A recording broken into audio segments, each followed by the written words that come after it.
Предлагаем вашему вниманию репортаж о визите президента Республики Ингушетия в Иорданию. 19 июня состоялась встреча президента Ингушетии Мурада Зязикова с королем Иордании Абдаллой II в королевской резиденции в Аммане. Король Хашемитского королевства Иордании является в 43-м поколении прямым потомком пророка Мухаммеда. Король Абдалла II встретил президента Зязикова у парадного подъезда своей резиденции. В ходе визита главу Ингушетии сопровождали посол Российской Федерации в Иордании Калугин, сенатор от Ингушетии Лихачев.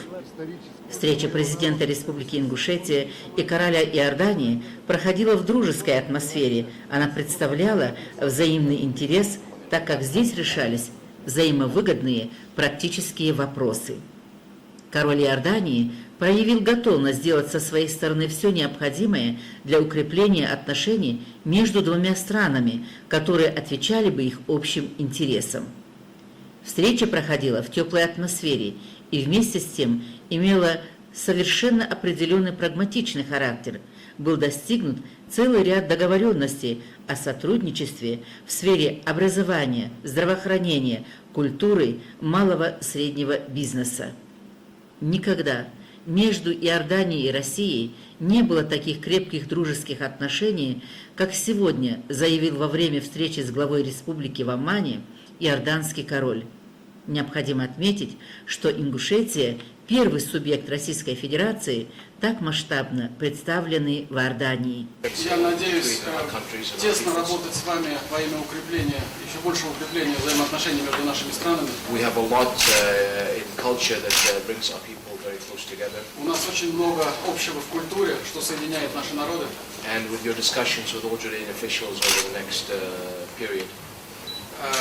И это, я думаю, было содержанием ваших бесед с официальными лицами у нас в стране. Я хотел бы, чтобы мы шли вперед по всем политическим, экономическим и социальным направлениям. Говоря о своих личных симпатиях к России, к ее руководству, лидер Иордании назвал главу российского государства своим братом. Король Иордании в беседе с президентом Ингушетии сказал, что для укрепления двусторонних отношений он готов сделать все от него зависящее. Король обещал, что возьмет под личный контроль реализацию всех достигнутых соглашений. А если могут возникнуть проблемы, связанные с нормативно-правовой базой, их решат совместными усилиями.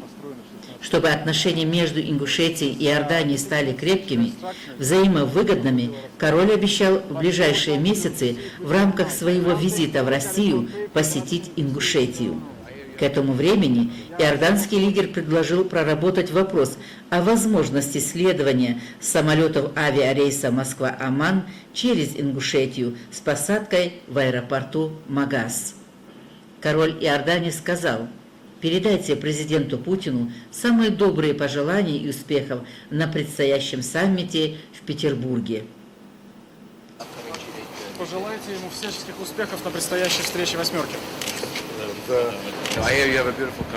Я слышал, что у вас действительно очень красивая страна. Я бы хотел увидеть все своими глазами, воочию. Такая же красивая, как Иордания. But it's not more beautiful than Jordan. I'm sure they're both beautiful. Спасибо. Thank you very much. В рамках визита обсудили тему беженцев, общую для российского субъекта Иордании. Король Иордании дал высокую оценку усилиям ингушского лидера в решении проблем вынужденных переселенцев. Монарх Иордании отметил, что он знает, какая это тяжелая ноша иметь на своей, тем более небольшой территории, огромное число вынужденных переселенцев. Поэтому он очень признателен главе Ингушетии за его политику, направленную на создание нормальных человеческих условий для этих людей. Общая миграционная проблема сблизила обоих лидеров.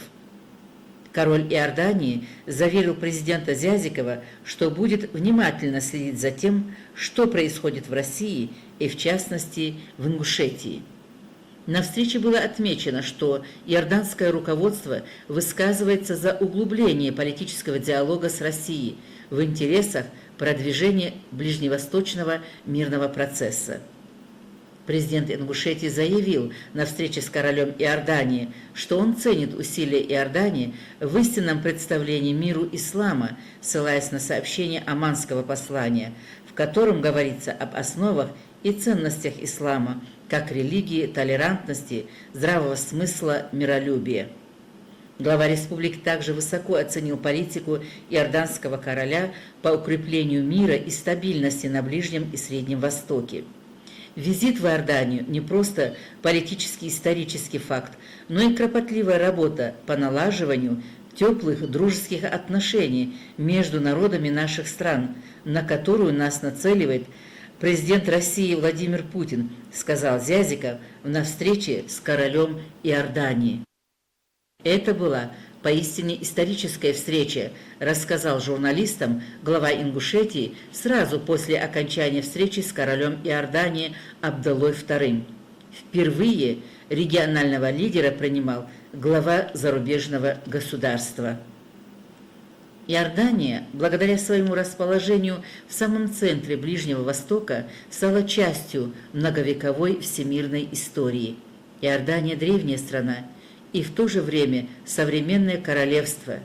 Король Абдалла II, являясь в 43-м поколении прямым потомком пророка Мухаммеда, был провозглашен королем Хашемитского королевства Иордании после смерти своего отца, короля Хусейна. В 1991 году правительство Иордании признало государственный суверенитет и независимость Российской Федерации. Российско-иорданские отношения, политический диалог характерен своей динамикой, насыщенностью.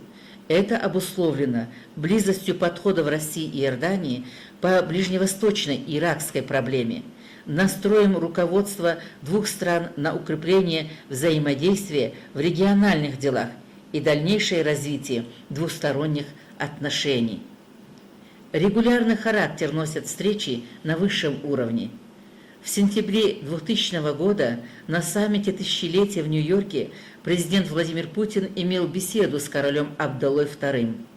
В августе 2001 года состоялся официальный, а в ноябре 2001 года, июле и ноябре 2002 года, ноябре 2003 года, в сентябре 2004 года и в августе 2005 года рабочие визиты иорданского монарха в Россию.